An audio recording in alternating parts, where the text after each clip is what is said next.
উত্তর দিনাজপুরের সব থেকে বড় মেলা সামনেতের মেলা শুরু হয়ে গেছে, আর আমরা সেই মেলার উদ্দেশ্যে রওনা দিয়ে দিয়েছি। কালকে গিয়েছিলাম মেলা। 12ই মে বুদ্ধ পূর্ণিমার দিন থেকে মেলাটা শুরু হয়, সম্ভবত প্রায় এক সপ্তাহ মতো মেলাটা থাকবে। তোমরা বেশি দেরি না করে যারা যারা এখনো ভাবছো মেলায় যাবে, ঝটপট করে মেলায় যাও, ঘুরে আসো। যে বাইক স্ট্যান্ড করে আমরা চলে আসলাম মন্দিরের সামনে। এই যে দেখতে পাচ্ছ স্বামীনাথ মন্দির। আমি এর আগেও স্বামীনাথ মেলাতে এসেছিলাম, তখন প্রায় সম্ভবত 2015 নাহলে 16 সালে হবে। তখন আমি দুর্গাপুরে এখানে ভাড়া থাকতাম।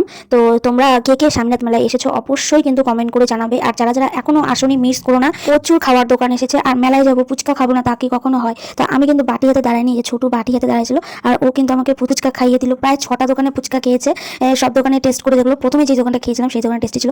আর এই যে এগুলো তো এগুলো কি বলে আমি ঠিক জানি না, যে ঘুরছে যে এটাতে উঠলে আমার মাথাটা সব করে ভয় লাগে। তারপরে এই যে মাথা দেখো কি, সেটা হন্টেড ভূতের ঘর। বাবা কি আওয়াজ, কি ভয়ঙ্কর এখানে আওয়াজ হচ্ছিল, মানে ভূত বাংলো। ভূত বাংলোতে তোমরা যদি কেউ এসে এই মেলাতে যাও, এই ভূত বাংলোতে অবশ্যই কিন্তু আমাকে জানাবে। আমি কিন্তু যাইনি। যে দেখো কত বড় নাগরদোলনা। আমি এগুলোতে একটাতে উঠি না, আমার খুবই ভয় লাগে। যখন নাগরদোলাটা উঠে পড়ে তখন বেশ ভালো, কিন্তু নামার সময় তখনই মাথাটা ঘুরে, তখনই ভয় লাগে। মানে একবার উঠেছিলাম, তারপর থেকে ভয়ে, তারপর থেকে কিন্তু আমি আর উঠি। এই যে দেখো শাখার ডিজাইনটা দেখতে পাচ্ছ, এই শাখার ডিজাইনটার দাম মাত্র 150 টাকা। লোকনাথ শঙ্খ ভান্ডার, এই যে এখানে দেখতে পাচ্ছ পুরো সেল বসে গেছে। এগুলো কিন্তু সবগুলো অরিজিনাল শাখা। স্বামীনাথের মেলায় সব থেকে যদি কোনো কিছু জিনিসের দাম কম হয়, সেটা হলো শাখার দাম সব থেকে কম। এত দোকান এসেছে, দোকান মানে যেইগুলোতে ঢুকছে সেইগুলোতে দোকান, যে প্রচুর খাবারের দোকান এসেছে। মেলার মানে ঘুরে আমরা শেষই করতে পারছি না। তারপরে আস্তে আস্তে আমরা তখন মেলা থেকে বেরিয়ে যাবো বলে, তো আজকে তো প্রথম দিন, অনেক লোক কম আছে। এরপরে এত ভিড় হবে, পা রাখার মতো জায়গা হবে না। এখানে এর আগে আমি এসেছি তো সেই জন্য জানি।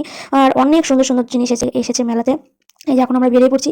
আর এই যে আচার, আচার না নিলে তো আমার মানে মেলাতে যাবো, আচার নেবো না। তোমরা আচার কে কে ভালোবাসো আর মেলাতে যাই গিয়ে কে কে আচার কেন অবশ্যই কিন্তু জানাবে। এই যে টক আমের আচারটা নিয়ে নিলাম আমরা।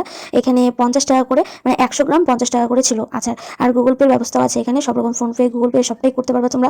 তারপরে এখানে আরো অনেক দোকান এসেছে, তারা দেখাচ্ছি তোমাদেরকে। তরমুজের দোকান, তারপরে গাছের নার্সারি, আরো কাঠের আসবাবপত্র, অনেক কিছু দোকান এসেছে। তারপর ঠাকুরের এখানে সরঞ্জামের জিনিসপত্র, এগুলো কিন্তু মেলাতে ঢুকতেই প্রথমেই, যখন রাস্তায় তোমরা মেলা ঢুকবে, প্রথমেই কিন্তু এই দোকানগুলো তোমার হাতে বাপাসে পেয়ে যাবে। তারপরে যেখানে বেতের কাঁঠা, তারপরে এই যে চলে আসলাম আমরা এখানে ভাগ্য পরীক্ষা করতে। আমি আমার ভাগ্য কোনো সময় পরীক্ষা করি না, জানি যে আমার ভাগ্যে তো কোনো কিছু নাই, সেজন্য আমি পরীক্ষা করি না। তো আমার বর ও তো ভাগ্য পরীক্ষা করবে, কপাল পরীক্ষা করে, যে দেখা যাক কপালে কি ওঠে। তো এই যেখানে 10 টাকার টিকিট দুটো করেছিল, দুটো টিকিট এখানে তোমাকে 5 টাকা করে দিবে। তো দুই বন্ধু মিলে দুটো টিকিট কেটে নিল, আমাদের অফিস স্টাফ আমাদের সাথে এসেছিল। তো এই যে কিছু পাইনি, হ্যাঁ হ্যাঁ একটা মগ পেয়েছে দাঁড়াও, আমি তো হলে মনে হয় কিছু পাইনি। তারপরে এই যে দাদা মানে 3টা কার্ডই বেকার গেল, তোমাদের একটা এই যে মগটা পেয়েছে, মানে এটা মগটা তুমি স্নান করে বাড়তে যায়। তারপরে আমি আমার ঘর সাজানোর জন্য একটা দুটো করে কিছু কিনি মেলার মধ্যে। তো এইটা আমার ভালো লাগলো, ঠাকুরের যে মূর্তিটা।